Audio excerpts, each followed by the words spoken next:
mo kí ọmọ Yorùbá nílé lóko lẹ́yìn òdì àjíǹde ara máa jẹ́ tiwa àdẹ̀nírìhun gbé sọnù bí ó ṣe bí ọmọ. ẹ jájọ gbọ́ nǹkan tí Ìbà Ganiu Ige Adams Ààrẹ Ọ̀nà Kakanfò gbogbo ilẹ̀ Yorùbá lóògùn ọ̀fẹ́ o. ẹ jájọ gbọ́ ohun tó sọ nípa nǹkan tó ń ṣẹlẹ̀ láàrin bàbá wa Onírìṣà àti bàbá wa Aláàfin Ọ̀yọ́. ẹ jájọ gbọ́ ohun tí wọ́n sọ. mo wá ń fi àsìkò yìí náà mo fi ń bẹ̀ yín àgbàlagbà Yorùbá tẹ́ ń ṣe mọ̀dàrú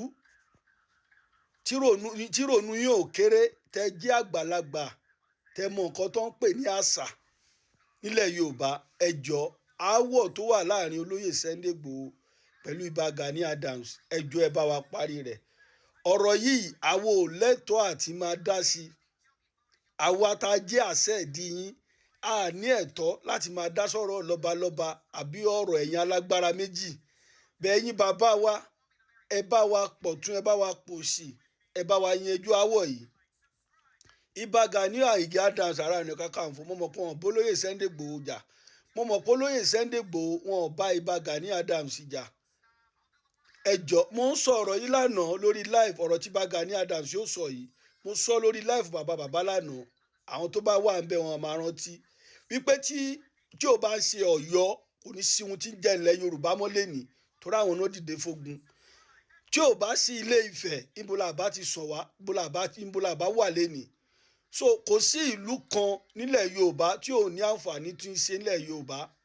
orí àwọn bàbá wa ò burú, àwọn bàbá wa gbọ́nú wọn gbọ́n táwọn mọ ohun tí wọ́n ń ṣe. ẹ mọ̀ jẹ́ àbá nǹkan jẹ́ ká tó tún nǹkan ṣe. ẹ jọ̀ọ́ mi ì lọ́rọ̀ púpọ̀ láti sọ, èmi ò mọ̀rọ̀ sọ jù báyìí lọ. ẹ̀yin bàbá wa tẹ́ ní ọgbọ́n àti òye aáwọ̀ tó wà láàrin olóyè Sunday Igboho àti Ìbà Gani Adams, ẹ jọ̀ọ́ ẹ bá wa yanjú rẹ̀. èyí tó wà láàrin Onírìṣà pẹ̀lú Aláàfin Ọ̀yọ́ ẹ bá wa yanjú ẹ̀. ẹ jọ̀ọ́ nítorí Ọlọ́run a fi àwọn alálẹ̀ ilẹ̀ Yorùbá bẹ̀ yín. àtúbà fún wa, ilẹ̀ Yorùbá ò ní bàjẹ́. nǹkan tó wà níwájú wa ó ju ìjà lọ. àtúbà o àárí bẹ́ẹ̀ àdẹ̀sẹ̀ bẹ́ẹ̀ fún kálukú wa nírìí gbé sọnù bí ó ṣe bí ọmọ láṣẹ Èdùmàrè. ọjọ́ kan wà ní ìjà Aláàfin kábíyèsí tó bá kọlu Ọọ̀ni of Ifẹ̀, ọjọ́ kan wà ní gate rule làwọn méjèèjì. wọ́n mọ̀ gbọ́ tó mọ̀ pé ó fẹ́ ṣe nǹkan rẹ̀ lọ́jọ́ iwájú tí nǹkan bá tẹ̀ ṣẹlẹ̀ láàrin bàbá méjì ò gbọdọ̀ dẹ́bi fúnkàn. bá ṣe máa pèsè bá tẹ̀ fẹ́ sọ̀rọ̀ ẹ̀ bí inú ilé iná ṣe ń bà láti àdẹ gbọdọ̀ sọ́dà rẹ̀. ẹ̀yin onídẹ̀bi fọ́ba ìwọ ní nílẹ̀ Yorùbá. ọba yìí jẹ̀bi. ìwọ dẹ́bi fọ́ba ọba yìí jẹ̀bi. àṣegbé ni. wàá máa fọgbọ́n ọgbọ́n sọ ni wàá dẹ̀ ti máa tẹ̀lé máa pé bàbá ẹ jẹ́ ká ṣe báyìí. wọ́n pọ̀lọpọ̀ nú àwọn tó wà ní ayélujára content ló ń wá ọ̀hún màṣà ọ̀hún mèṣe ẹni tó bá dẹ̀ ti màṣà tó bá ti mèṣe ó máa ń kọsẹ̀ ayé ni. so àti ń ṣiṣẹ́ lórí ẹ̀ mo ti inú mi dẹ̀ dùn pé àwọn àgbààgbà Yorùbá náà bí mo ṣe pè wọ́n níjà wọ́n ti ń sọ̀rọ̀ lórí ẹ̀. kì í ṣèmi nìkan ẹ bá wo ìwé ìròyìn ẹ̀rọ àwọn àgbààgbà kan ti sọ̀rọ̀. ó dẹ̀ pé láì tí mo ti tó lẹ̀ òní gbogbo wọn tẹ̀lé pé àlàáfíà láfẹ́. tí ẹ bá wo ilẹ̀ Yorùbá ń sìn bí ò lè lọ pé ilẹ̀ Yorùbá wà vulnerable pé ó sílẹ̀. ẹ bá wo nǹkan tó ń bọ̀ láti north east àwọn alákatakítí àwọn tó lóyìnbó ń pè ní terrorist wọ́n ń pè ní bandit wọ́n ti gba gbogbo state yẹn ní north east. north west ni à ń wò pé ó yìí lálàáfíà díẹ̀ kí Buhari tó di president. wọ́n ti wọ bẹ̀ wọ́n ti wọ north center. ẹ bá wo ojúwe ìròyìn lénìí house of reps member kan sọ ó ní níjẹta wọ́n pa ní Katsina wọ́n pa èèyàn 30 nínú ilé ìjọsìn wọ́n ti lọ pa wọ́n sí o. bẹ́ẹ̀ni mọ́sálásí. wọ́n ti lọ sí ilé tó wà lẹ́gbẹ̀ẹ́ wọ́n sun 20 people mọ́lé. bẹ́ẹ̀ni. ikú tó ń kojú gbà ẹni òwe ni ń pamọ́ ni o. tẹ bá dẹ̀ wo ìròyìn kò síjọ́ kan ní láàrin ọjọ́ 2 sí 3 ẹ gbọ́ pé wọ́n ya wọ ìlú kan ní Middle Belt. wọ́n fẹ́ràn gbogbo ìlú ní Middle Belt especially Benue State, Plateau, Kogi, Nasarawa.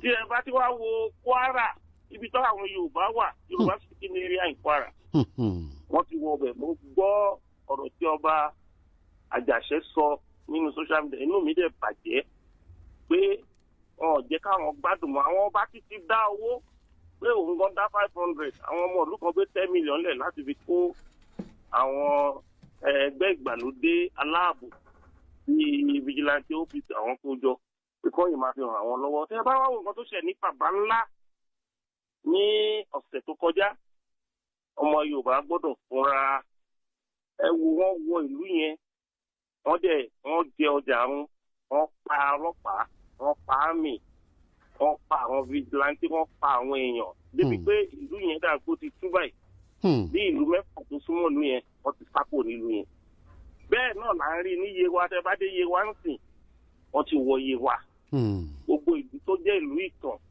òun náà ń jiyàn pé wọ́n ọ̀dẹ́ ń gbowó kékeré láti bí 10 million 100 million bó ṣe ń béèrè nìyẹn ilé ẹ bá wọ ní Ondo State tí mo ti wá gangan tó ń jẹ́dùn ọkàn ẹ bá wo Àkókó náà àti part of Ondo State tó ṣe àbádìrì pẹ̀lú Kogi wọ́n ti dìgbàkudà ní Kogi State ibẹ̀ yẹn náà gbà wọlé ojoojúmọ́ náà tẹ̀ máa jíyàn pé àǹgẹ́gẹ́ bí Ààrẹ Ọ̀nà Kakanfò lẹ̀ Yorùbá èmi náà ni mo kọ lẹ́tà tá a fi bẹ̀rẹ̀ Ààrẹ Ọ̀nà Kakanfò nígbà tí mo jàre o lẹ́tà tí mo kọ pé gbogbo àṣepàdé security summit òun ló bí Àmọ̀tẹ́kùn tẹ̀ rí yẹn o òun ìjọba ìpínlẹ̀ Ọ̀yọ́ fi compensate mi lọ fún mi ní pilot vehicle kan àti Àmọ̀tẹ́kùn 3 àwọn náà sanwó oṣù ẹ̀ pé nítorí pé ìwọ ló dá kínní ilẹ̀ ìwọ ló bẹ̀rẹ̀ ló kọ lẹ́tà káwọn gómìnà tó dìde gbogbo èèyàn máa pariwo Akérédolú nìkan wọn ò mọ ibi tí odò ti ń ṣọ̀bọ̀ kó tó ti bá àwọn gómìnà náà wá gbé gbèsè. Mo ti wá kọ lẹ́tà ní o kẹ́ gbọ́ o ti gbogbo gómìnà àtàwọn lọ́balọ́ba pé a ní ẹ gbà mí láyè àtàwọn ẹgbẹ́ tí mo ní kì í ṣe OPC nìkan mo ti kó àwọn ẹgbẹ́ kan yọ tá à ń pè ní Southwest Security Stakeholders àwọn ẹgbẹ́ yẹn jẹ́ 14 vigilante OPC wà ń bẹ̀ vigilante wà ń bẹ̀ Àmọ̀tẹ́kùn wà ń bẹ̀ constat àti ibo ẹgbẹ́ obìnrin wà ń bẹ̀ tó pé tá a bá kó gbogbo ẹgbẹ́ ìjọ ẹgbẹ́ ìdábà máa kó jọ àlè lé less than 3 million people or 4 million people láti support àwọn gómìnà tí olóyìnbó pè ní synergy pé kí a ràn wọ́n lọ́wọ́ láti reduce ìwà àbàjẹ́ yìí láti dẹ́kun ẹ̀ láti make sure wípé a fọlẹ̀ Yorùbá mọ́ ṣùgbọ́n àwọn gómìnà àmọ́ kò ti kọ lẹ́tà yẹn láti January ọdún yìí February January kò dẹ̀ ti sọ̀rọ̀ ní ìwé ìròyìn ẹ jẹ́ àjọ ṣiṣẹ́ yìí nílùú òyìnbó àwọn gọ́ọ̀mẹ̀ntì nìkan ló máa ń handle security àwọn olóyìnbó máa ń pè ní all hands must be on deck ẹlòmíì tí ò ní ìbọn information ó wà very important ní ọlọ́pàá máa ṣiṣẹ́ ẹ dà wá pọ̀ pẹ̀lú àwọn ọlọ́pàá àti àwọn tẹ́ ẹ bá ní ẹ jẹ́ ká ṣiṣẹ́ ètò wọn kàn tí ì dáhùn èmi ní structure lọ́wọ́ mo ní agbára tèmi lọ́wọ́ mo ti láwọn ẹgbẹ́ tó jẹ́ pé wọ́n ní structure lọ́wọ́ tí mo ti wá kó wọn jọ nígbà tí mo jẹ́ Ààrẹ Ọ̀nà Kakanfò àìṣe ìpàdé níjẹta rírí statement ọ̀tá máa issue lórí bàbá ńlá tó máa jáde láti èmi sí ọ̀la lórí ọ̀rọ̀ mi ò dákẹ́ ṣùgbọ́n tí ìjọba ò bá pè ẹ́ kó wá ràn wọ́n lọ́wọ́ tó bá dá sí ọ̀rọ̀ security ilẹ̀ Yorùbá ènìyàn á jẹ̀bi òfin o ọ̀bí kó lọ pa ọ̀daràn kan pé o ti commit murder wọ́n tíjọba bá ti ní àsọdùn pẹ̀lú rẹ̀ tọ́gbà ẹ̀ láyè á rọrùn fún ẹ kó lè ṣiṣẹ́ ẹ̀. tó àwọn mìíràn ní kí Ààrẹ Ọ̀nà Kakanfò ń ṣe wọ́n ti gbàgbé wípé Ààrẹ Ọ̀nà Kakanfò ìgbàlódé lájẹ kì í ṣe ti empire ńgbà yẹn ti empire ńgbà yẹn ibi kan tó ti lè gba clearance nígbà empire lọ́wọ́ Aláàfin nìkan ló lè fún clearance but nísìnyí ọba ti pọ̀ àwọn gómìnà ti wà nínú ìpínlẹ̀ wọn and president yìí wà tó o lè improve security architecture governor láì jẹ́ kó fún ẹ lápòvà even bó tẹ̀jẹ̀ local government àtàwọn ọba iṣẹ́ yẹn á ṣe ara nǹkan tó ń fún wa ní ìpàsẹ́yìn nìyẹn tó rẹ́ lómi àní ààrẹ ló ń lọ káàkiri yẹn kí ló ń ṣe lórí ọ̀rọ̀ yìí wọn ò mọ̀ pé nígbà tá a kọ́ bẹ̀rẹ̀ OPC tí àìsí ìgbọ́n tó tá a lọ kí ojúbọ security ó jẹ́ kí a pàdánù ọ̀pọ̀lọpọ̀ ẹ̀mí àwọn ọmọ wa ó dẹ̀ jẹ́ kí ọ̀pọ̀lọpọ̀ àwọn ọmọ wa wọ́n lọ sẹ́wọ̀n torí àwọn ìjọba ń sọ pé a take law into our hand by then ni. bẹ́ẹ̀ni. lóòótọ́ OPC àtàwọn ẹgbẹ́ wọ̀nyí ṣe díẹ̀ pẹ̀lú àwọn DPO àti but kò tó nígbà tí pé kí gómìnà fọwọ́ sí ká coordinate ká strategize láti defend the region wa nìkan ló kù tó safe díẹ̀ ní gbogbo Nàìjíríà báyìí. and ìjáfara léwu táwọn gómìnà ò bá gbìyànjú lórí ọ̀rọ̀ yìí kí omi má ti ẹ̀yìn bọ̀ sí ẹ̀yìn gbọ̀gbọ̀ lẹ́nu nǹkan tí mò ń ṣe ìpàdé ẹni. àná àwọn ọba méjèèjì yìí wọ́n ní rò láti play. a gbọ́dọ̀ jẹ́ kí ìjà ṣẹlẹ̀ láàrin wọn. tíjà bá ṣẹlẹ̀ tí ògiri ti lanu nìyẹn aláǹgbá àwọ̀ bẹ́ẹ̀ o. torí àwọn ọba méjèèjì yìí lọ ní agbára wọ́n dẹ̀ ní ìtàn tó lágbára. a gbọ́dọ̀ jẹ́ kí ọ̀rọ̀ kan wá dájàlẹ̀ láàrin wọn. ìyẹn la fi gbé ìgbésẹ̀ tá a gbé. ẹ ṣe ẹ̀yin yẹn wa tí ẹ bá kọsẹ̀ bá wa lẹ́nu ìtàkùrọ̀sọ tó ń lọ pẹ̀lú èmi àtẹnìkan yìí ààrẹ ọ̀nà kakanfò gbogbo ilẹ̀ yorùbá lápapọ̀ Ìbà Gani Adams àwọn ni wọ́n ń ṣàlàyé ọ̀rìn kíniwín ọ̀rọ̀ ibi a sì ti bẹ̀rẹ̀ òun ni wípé kíni wọ́n ń wò pẹ̀lú bó ṣe ń lọ gbàgbós láàrin Aláàfin àtọ̀ọ̀ni wọ́n dẹ̀ ti ṣàlàyé fún wa ní ọ̀rìn kíniwín lẹ́kùnrẹ́rẹ́ pé táwọn ń wo òkè ńlá wípé kódà àwọn ti gbé ìgbésẹ̀ akin àwọn ti bá tọ̀tún sọ̀rọ̀ Ìbà Gani Adams lòun ti bá tòsì sọ̀rọ̀ wọ́n bá Láàfin sọ̀rọ̀ wọ́n bọ̀ ní sọ̀rọ̀ ṣùgbọ́n gẹ́gẹ́ bí n tí wọ́n sọ pé n tàn sọ òun kì í ṣe n tàn lè máa sọ lórí afẹ́fẹ́ mo ní ìṣe n tèmi náà lè máa béèrè lórí afẹ́fẹ́ wọ́n wá sọ̀rọ̀ wọ́n wá bọ́ síbi ọ̀rọ̀ ààbò tó dàbí ẹni pé ó ti dákú rẹ tẹ̀ lórílẹ̀‐èdè Nàìjíríà inú mi sì dùn bí wọ́n ṣe yà á dàn bí ẹni pé wọ́n jíwèé iwájú mi wò ni Ìbà Gani Adams. ọgbọ́n yín Dr. Akínkúnmi. bẹ́ẹ̀ bá gbàgbé kábíyèsí His Imperial Majesty ọba Adéyẹyè ẹni ìtàn Ògúnwùsì wọ́n pe South West Security Summit kan ǹjẹ́ ò tó bí ọdún méjì sẹ́yìn ẹ sì wà ń bẹ̀ ọ̀rọ̀ tẹ́ ẹ sọ́njọ́ náà lọ́hùn-ún ó kọjá wípé kíni lágbájá wí ó yàtọ̀ gédéǹgbé sí tí ọ̀pọ̀lọpọ̀ àwọn èèyàn ń sọ ẹ kanjú abẹ́ǹkò lára ń tẹ́ ẹ sọ́njọ́ náà lọ́hùn ọ̀rọ̀ yẹn ti jẹ jáde lẹ́nu yín nísìnyí pé ó bá wọn gómìnà bí wọn bá fọ́ sowọ́pọ̀ pẹ̀lú yín ń ti ń jẹ́ ètò ààbò tó gbára nalẹ̀ tó ṣe wípé. mo fún wọn lóṣù mẹ́fà. ẹlẹ́ẹ̀ fún ọ lóṣù mẹ́fà ńjọ́ náà lọ́hùn. mo fún wọn lóṣù mẹ́fà mo ní kán bá lè fọwọ́ sí i. ok mo ní ọ̀rọ̀ tó jẹ́ nǹkan tó jẹ́ security threat àdóhùn gbàgbé. ẹ sọ ń bẹ̀. ṣé o pé afọ́jú tó fẹ́ sọ̀kò bí òkò yẹn ò bá sí lọ́wọ́ ẹ̀ ó wà lábẹ́ ẹsẹ̀ rẹ̀. kábíyèsí Olódùmarè. ó mọ ọ̀nà tí mo fẹ́ gbà. ṣùgbọ́n màá bí àwọn gómìnà kan má jẹ́ kí òṣèlú kó ba nǹkan jẹ́. ok. òṣèlú kó má ba nǹkan jẹ́. ó jẹ́ kí ẹni tó ń bá máa lò kán lò ó. ipò tí mo wà yìí o ìǹdẹ̀ tó wà ń pò yìí o mo ti kọjá ẹni ká máa ṣẹ̀ máa bẹ̀bẹ̀ káàkiri ní gbogbo ìgbà. mo fẹ́ ràn ìlú lọ́wọ́ ni. ẹ lọ wo fíìmù Ààrẹ Ọ̀nà Kakanfò àti ọ̀rọ̀ Báṣọ̀run. ok. Báṣọ̀run bá òun á ń bẹ̀bẹ̀ o tó bá tásìkò lálàáfin máa pè pé ààrẹ ogun ti yá o. ààrẹ ogun ti yá o tẹ́ bá rí ààrẹ tó bá lọ ń jagun kéékèèké bóyá wọn ti dúró kò tó ń jẹ lágbàlá mọ́ ni o. wọ́n máa ń pe ààrẹ pé ogun ti yá o lọ múra ogun o. bẹ́ẹ̀ lọ́nà bí Ọ̀yọ́ empire ò tẹ̀ sí ń sìn gọ́ọ̀mẹ̀ntì wà lórí oyè.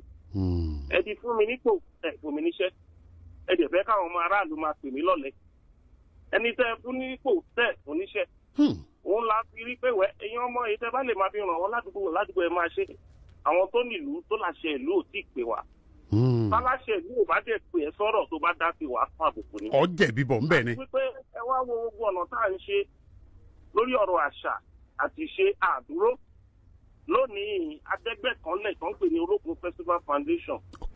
fún OPC la fi dálẹ̀ o òun la fi ń promote culture wa àti tradition wa. lẹ́ni Olókun Festival Foundation ti ń promote 27 festival in a year. Ọ̀ṣun Òṣogbo tẹ́ ẹ ti ń ṣe program yẹn láti bẹ̀rẹ̀. Ọ̀ṣun ló là wá lójú pé ọ̀rọ̀ àṣà àti iṣẹ́ àgbọ́dọ̀ fi ṣeré. Tá a bá ti fi àwọn aláṣekù lẹ̀ tá a bá pọ́n wọn lé. Tí a bá ti fi àwọn tó nílẹ̀ àwọn onílẹ̀ lẹ̀ tá a pọ́n wọn lé kò sí bí ìkọ́sí lè rojú o. And ìṣẹ̀ṣe tẹ́rí fọ́ṣe lánàá o mo wà lára àwọn tó kéde fún o. Ìṣẹ̀ṣe ò ń ṣẹ̀sìn lórí àwọn tí ò dákan mọ̀ ní ọ̀nbọ̀dìṣà kí ló ń jòrìṣà ẹni oríṣà dáná ń pè lóríṣà ẹni tó bá wà tẹ́ kó ń ṣe nǹkan tí ẹnìkan ò ṣe rí wa òṣà lélẹ̀ àwọn olóyìnbó á pè ní genius. Nǹkan tí àwọn òrìṣà wa ti ṣe nígbà yẹn, àwọn tó ṣe dáadáa náà ni wọ́n hànà. Ọ̀pọ̀lọpọ̀ òrìṣà ni wọ́n hànà, èyí tó gbìyànjú ni wọ́n hànà. Kábíyèsí. Wọ́n dẹ̀ ń yẹ àyà ọjọ́ kan tó fi ń ṣọdún fún wọn. Ẹ rí pé àwọn ìlú tó yẹ pé wọn ò fi nǹkan tí wọ́n bá láyé tó wọn fi ṣeré bí àwọn Asia, àwọn náà di ajé àgbáyé mú lé ní. Tẹ́ bá wo Asia ló di ẹ̀kọ́nọ́mì àgbáyé mú torí pé wọn ò fi ìṣẹ̀dálẹ̀ wọn ṣeré ni. Kábíyèsí. Ibò àwọn òyìnbó tẹ́rí tó ń dé táyẹ̀, mo ti travel lọ sí 56 country ní àgbáyé. Mo wá ti gbogbo kí ni àṣeyọrí wọn, wọ́n kàn ń dé táyẹ̀ ni o, gbogbo nǹkan tó ń ní wọ́n ń tọ́jú ẹ̀ lábẹ́lẹ̀. Ṣùgbọ́n ní Nàìjíríà, a mọ̀ yàtọ̀ láàrin ẹ̀sìn, àṣà àti ìṣẹ̀dálẹ̀. Kábíyèsí.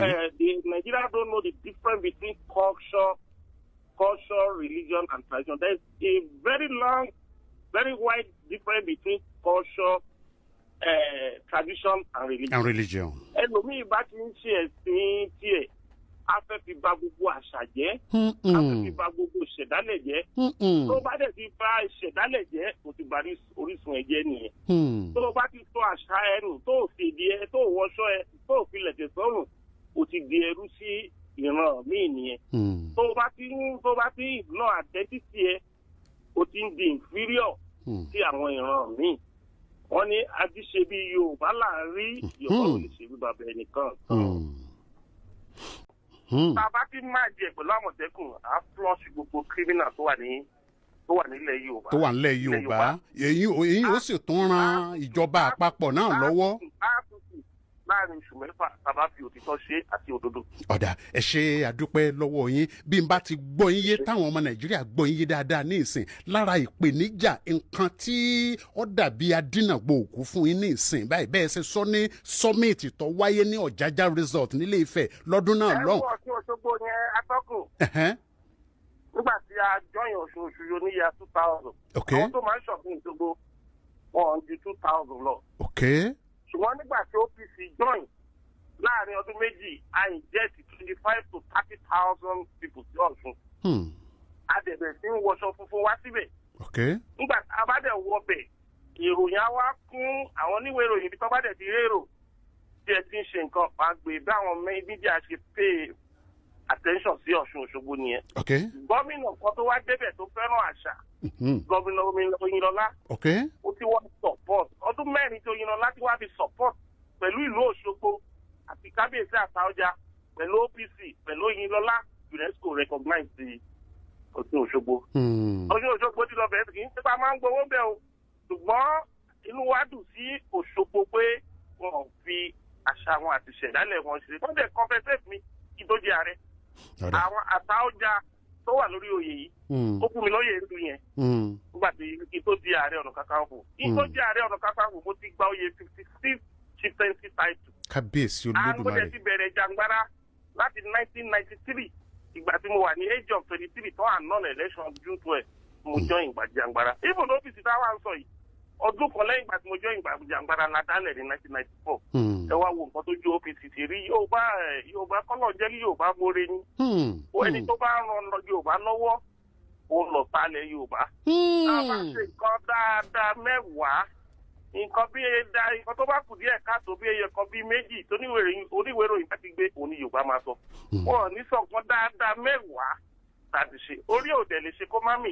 Lẹ́yìn ọba kó ọmọ tó wọ 5 million jọ, kò sí bó ṣe ní kó abèṣe jọ. Ṣùgbọ́n a ti kó àwọn abèṣe yẹn dànù báyìí o. Ẹ̀rí pé wàhálà OPC pé ó ṣe nǹkan tí ò dáa láti bí ọdún 15 kò ti kú pátápátá. Àdúró. Ẹ ṣé. Àkàndúró ni pé ẹ máa bú wa, ẹ jẹ́ káwọn máa ṣe nǹkan tó dáa. Ẹ ṣé. Ìṣẹ̀dálẹ̀ Yorùbá dá wa lájọ́ tó bá yá. mo dẹ̀ ṣàdúrà wípé ọlọ́run ó wọlá àwọn aláṣekù ẹ̀ẹ́dẹ̀ ṣe àṣeyọrí lágbára lọ́wọ́ ọlọ́run gbogbo àwọn èròǹgbà dáadáa tẹ́ ẹ ní fún wípé kí ọmọ aládé ọmọ Oòduà ọmọ Yorùbá kí wọ́n sùn kí wọ́n fẹ̀dọ̀ lórí òróǹro kọ́rọ̀ ètò àbùkúrò tó ọlọ́run ó kún yín lọ́wọ́ bá a bá gbọ́ yín yé dáadáa ní ìsìn. Alára nǹkan àkọ́kọ́ tó ń dàbí ẹni pọ́n sadínàgbò òkú ni wípé àwọn tó wà nípò àṣẹ wọ́n ti da ọ̀rọ̀ òṣèlú pọ̀ mọ́ ọ̀rọ̀ ààbò wọn ò fún yín ní àbí bẹ́ẹ̀ kọ́. Bẹ́ẹ̀ni. Kí ni tó tún láti gbà tẹ́ ti di Ààrẹ Ọ̀nà Kakanfò kí la tún lè tọ́ka sí wípé yàtọ̀ fún wípé kò sí ìfọwọ́sowọ́pọ̀ dandan kan pẹ̀lú àwọn alágbára àwọn tó wà nípò àṣẹ kí ni tó ń dì í lọ́wọ́. mo ti sọ̀rọ̀ security, mo ti sọ ìgbìyànjú mi lórí ọ̀rọ̀ àṣà àti ṣe. Okay. Ìkẹta ni pé mo lọ dá ẹgbẹ́ kan nílẹ̀ nílùú òyìnbó tó yàtọ̀ sí OPC tí à ń pè ní Oòduà Progressive Union OPU. Ẹgbẹ́ yẹn ti wà ní 103 countries, 103 ní ọjọ́ tá à ń ṣe Ọ̀ṣun Òṣogbo ní òjẹ́ lọ sí Amẹ́ríkà o. Ọjọ́ tá à ń ṣe Ọ̀ṣun Òṣogbo òun ni wọ́n lọ́ọ̀ṣì OPU ní Amẹ́ríkà. And mo dẹ̀ rán representative tó lọ represent mi ní ìlú Chicago. Okay. And ìyẹn nìkan kọ́ ẹ gbọ́ ọ̀rọ̀ tí Buba Galadi máa sọ níkan bí oṣù kan sẹ́yìn. Okay. Ó ní nígbà tí àwọn OPC fẹ́ lé Fúlàní kúrò ní Ìlọrin làwọn lọ gbé Buhari dìde kó wá bá àwọn tákù OPC. Ó nígbà táwọn gbé Buhari dìde ni pé kó bá àwọn tákù ẹ̀ pé òun ló ti lórúkọ dáadáa ní náà táwọn lè lò. Ó nítorí pé àwọn ti wò pé OPC lè fi àjẹ àwọn Haúsá tó wà ní Southwest. Tó nígbà táwọn wá ṣe kínní intelligence report wá bọ́ sọ́wọ́ ààrẹ orílẹ̀-èdè tó jẹ́ ọmọ Yorùbá Ọbásanjọ́. Ó nígbà tó ti rí pé nǹkan táwọn fi gbé Buhari dìde táwọn fẹ́ fi against òun nìyẹn pé wọ́n bá wọn dì pẹ̀lú OPC dáadáa. Pé nínú nǹkan méjì táwọn fẹ́ ṣe àwọn achieve ẹyọ kan. Ó ní ìkejì ni pé àwọn jẹ́ kí Buhari di president. Nǹkan táwọn dẹ̀ fẹ́ kó ṣe gẹ́gẹ́ bí olórí kó ṣe against àwọn ọ̀ràn yòókù. Ó kẹ́lẹ̀ wo nǹkan tó ti wá kiri wo nǹkan tó ti wá rí nígbà tí bàbá Ọbásanjọ́ wà ní president. Wàhálà tá a rí lọ́dún mẹ́jọ tó wà lórí oyè ní 10% ẹ̀gbọ́n lórí gbogbo president tó wà lórí oyè. Nísìnyí òun yẹn gan ló wíkì ní OPC nígbà yẹn. Òun ló wíkì ní ẹ̀ tí ò jẹ́ kó strong bó ti yẹ kó strong. Táyọ̀ bá tẹ̀ ní ọmọ líle lásìkò ẹ̀ o ò ní sọ́dànù nítorí tí ọ̀tá àtà bá wọlé. Ẹ má pè nítorí wèrè ìta látòní ní àwọn òun ṣe wèrè ọmọ líle. Ní ayé àtijọ́ tí àwọn kan bá rí ọmọ líle ládùúgbò wọn máa ní kó lọ join sójà ni. Tó bá join sójà ó lè depend on lọ́jọ́ tí ewu bá ń bọ̀. Ṣùgbọ́n Yorùbá àwọn ọmọ líle tó lágbára tó jẹ́ akọni wọ́n dà wọ́n nù. Wọ́n fi agbára òṣèlú wọ́n fi wíkì wọn. Ìmíì wọ́n fowó rà wọ́n. Òun ló ti fà á fẹ́ pé agbára tí OPC ní tẹ́lẹ̀ ó reduce. Àwa náà dẹ̀ ti wò pé àwọn alágbára wọn fẹ́ nǹkan tó dáa àwa náà bẹ̀ tí ń fọgbọ́n ṣe òṣèlú nìyẹn. ọ̀dà ẹ ṣe àdúpẹ́ inú mi dùn pé àti ẹ̀ pé ẹ bá a sọ̀rọ̀ èyí tẹ́ ẹ sọ yìí náà awẹ́ obì kan ní àjẹdọ́yọ̀ gbogbo àgbáyé ni wọ́n ń gbóhùn yín báyìí ẹ sì gbé àwa náà dẹ̀ ṣe àwọn iṣẹ́ kan tó tọ̀ lábẹ́nú tí ó fi jẹ́ wípé àwọn tó wà nípò àṣẹ láwọn ìpínlẹ̀ kọ̀ọ̀kan pàápàá jùlọ ní ìwọ̀ oòrùn gúúsù orílẹ̀-èdè Nàìjíríà kódà tẹ dábí àpáta àṣò tí wọ́n fi lóore ọ̀fẹ́ láti rí wípé wọ́n fọ́ sowọ́pọ̀ pẹ̀lú yín ntí lára ntí ń kọ àwọn èèyàn lẹ́mìnú ìṣẹ́jú kan oṣù ni mo fẹ́ fi yọ̀ǹda yín torí pé mo fẹ́ káwọn aráàlú ọ̀dá sí o ni wọ́n pé wọ́n lé ẹ̀yin gan àwa ọmọ Yorùbá gan pẹ́nu wọ òkò Ìbà Gani Adams ṣe é wò wípé yàtọ̀ fún ọ̀rọ̀ ààbò tá a bá mú kú ò ṣé Yorùbá sẹ́nu wa lè ṣọ̀kan. ẹnu wa ṣọ̀kan ìkíní ni pé tẹnu wa máa fi ṣọ̀kan ni wípé àwọn bàbá tá a bá láyé a gbọ́dọ̀ máa fẹnu tẹ́ńbẹ́lẹ́ wọn mọ́. bẹ́ẹ̀ ṣe rí mi ẹ̀sìn mẹ́lẹ̀ta ni mò ń ṣe. èmi náà mọ̀. bàbá mi muslim ni mi ò fi muslim lẹ̀. ìyá mi christian ni ṣọ́ọ̀ṣì ló gbé wa lọ tí mo fi dàgbà mi ò fi ṣọ́ọ̀ṣì mi ò fi christian lẹ̀. àbáláyé ìgbà tá a wọnú jàǹgbara la bá àbáláyé a gbọ́dọ̀ fi kíní ilẹ̀ o. wọ́n kàn fẹnu bàjẹ́ ni àwọn nǹkan tó dá wà ń bẹ̀ o. ẹ jẹ́ ká fẹnu tún ṣe padà. ìyẹn tá a bá ti fi ẹnu bá àwọn nǹkan tá a jogún bá tó jẹ́ elemental bill tó dẹ̀ jẹ́ pé heritage wa síbẹ̀ ni wàá ṣe lè fò. torí kẹ́ ẹ tó rò wọ́n ti rò ó kẹ́ ẹ tó sọ wọ́n ti mọ̀ ọ́. tó nípa tẹ́ bá dẹ̀ lọ ń yàgbẹ́ sí ojú bọ agbára tó náà ní òun náà máa fi ṣépè fún ẹni yóò ní kò. tẹ́ ẹ bá fi pa gbogbo nǹkan tẹ́ ẹ nílùú yín ó lè jẹ́ kẹ́nu tètè kó ń gbà mí o. ọ̀rọ̀ prayer church àti mọ́sùlùmọ́ ìyẹn kankan mójútó yẹn èkejì ní òṣèlú. òṣèlú wa lọ alájọbí ló máa. bó bá wà ní òṣèlú máa tọrọ àlàáfíà fúnlẹ̀ Yorùbá. jẹ́ kílẹ̀ Yorùbá jẹ́ first ìkejì ó tẹ̀lé. tó bá wà nípò òṣèlú no matter party tẹ́ bá wà tó bá ti di ọ̀rọ̀ ẹ̀yà wa kẹgbàgbé pàtì sẹ́gbẹ̀ẹ́ ẹ jẹ́ ká sọ̀rọ̀ ìlọsíwájú ilẹ̀ Yorùbá. Báwọn Fúlàní àtàwọn sáyé máa ṣe nìyẹn. Ẹni tó wà ní APC ń sìn, ẹni tó wà ní PDP, ẹni tó wà ní ADC, ẹni tó wà ní Labour. Tó bá ti rí kí wọ́n fẹ́ ja ìjà against ìran kan, wọ́n á gbàgbé ọ̀rọ̀ pọ̀sì. Wọ́n á jókòó pé báwo làwọn ṣe fẹ́ defend ìran wọn, báwo làwọn ṣe fẹ́ fìyà jẹ àwọn ọ̀ràn yòókù. Ṣùgbọ́n Yorùbá ò rí bẹ́ẹ̀ o. Ọ̀rọ̀ pátì ẹ̀yìn ló máa gbé sọ́wọ́ pé èmi àti eléyà àjọ ń ṣe pátì kan à lè ṣe. Ó dẹ̀ affect wa seriously. Tí a bá ti build consciousness wa beyond partisanship, kò sí bí ẹnu wa ṣe lè kó ìkẹta ni wípé ẹ̀sìn Muslim ni mí, mi ò lè jókòó ti Christian. Christian ni mí, mi ò lè jókòó ti àbáláyé.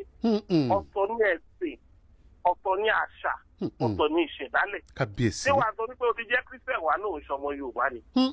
Ṣé wàá nítorí o ti jẹ́ Muslim ò ń ṣọ̀rọ̀ ọmọ Yorùbá ni? Even àwọn ọba wa kan náà wọ́n níṣẹ́ láti ṣe. Wọ́n ti ń pera wọn sí Christian ọba, Muslim ọba. And ọba ní custodian of culture and tradition. Ọba pa lórí gbogbo ẹ̀sìn ni. Ntolówó kúta máa ń wí náà. Kí Christian yẹn tó bá ti dórí oyè, ó ti mọ̀ pé gbogbo ẹ̀sìn mẹ́tẹ̀ẹ̀ta ló gbọ́dọ̀ bá ṣe. Tó bá jẹ́ Muslim ní ẹ̀kọ́ tó dórí oyè, ó ti mọ̀ pé gbogbo ẹ̀sìn mẹ́tẹ̀ẹ̀ta ni ó gbọ́dọ̀ bá ṣe. Ọjọ́ iléyá gbòòtẹ̀ lọ ìlọ yídì tí àwọn àfa àti jọ̀mọ́ bá kò ní yídì, wàá gbà wọn lálejò, wàá ṣí wọn lálejò, wàá bá wọn ṣọdún. Ọjọ́ àjíǹde àti Christmas, bó o bá jẹ́ Christian tó lè lọ ṣọ́ọ̀ṣì, wàá gbà wọn lálejò, wàá hò tán, wàá bá wọn ṣọdún. Tí ìṣẹ̀báyé ẹ first class ọba, ó gbọ́dọ̀ ní festival méjì tó gbọ́dọ̀ máa ṣe.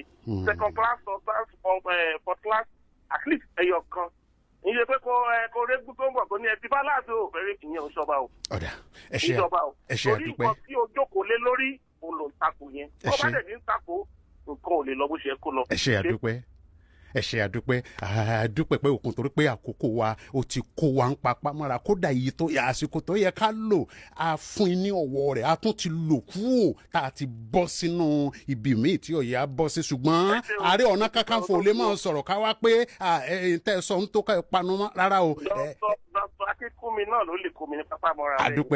Adúpẹ́ lọ́wọ́. Jọ́nálìsì kan ò lè pè mí láàrin 30 minutes kó o máa ṣe programu kó pè mí sómi ní tèmi. Àdúpẹ́ inú mi sì dùn bẹ́ẹ̀ ṣe fún mi ní àpọ́nlé o. Ipò ààrẹ ò ń ṣe bẹ́ẹ̀ wá fún mi ní time. Bẹ́ẹ̀ni. Mi ò gbọ́dọ̀ sọ̀rọ̀ fún mẹ́hẹ́.